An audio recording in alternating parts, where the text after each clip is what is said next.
Right now, sitting on top of your kidneys are two little glands about the size of walnuts. They are quiet, they are bored, and they are holding the most dramatic molecule your body owns. It is called adrenaline, and its whole job is to lose its mind on your behalf. Picture a tiny fire alarm that instead of just beeping, kicks down the door and screams go. That is this molecule, and you have felt it. Everybody has felt it.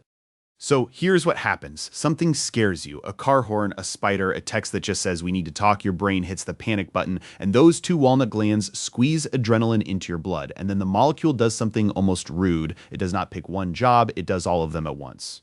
Adrenaline is a key, and your body is covered in locks that fit it. These locks are called receptors, and they sit on your heart, your lungs, your eyes, your muscles, even your liver.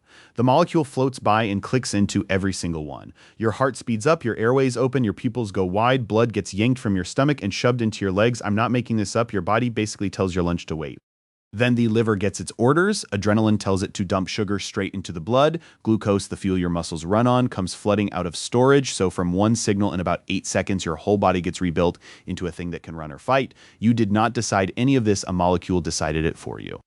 Quick side note, because it is great trivia in America, this molecule is called epinephrine. In Britain, it is adrenaline, same exact molecule. The split happened because a company trademarked the name adrenaline over 100 years ago.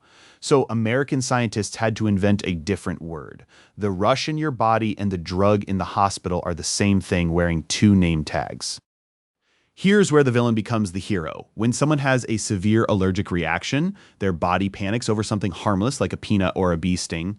The airways swell shut, blood pressure crashes. This is anaphylaxis, and it can kill a person in minutes. The fix is a shot of adrenaline. It slams the airways open and props the blood pressure back up. That is the whole trick inside an EpiPen. One dose of the panic molecule, and someone who is dying is suddenly okay.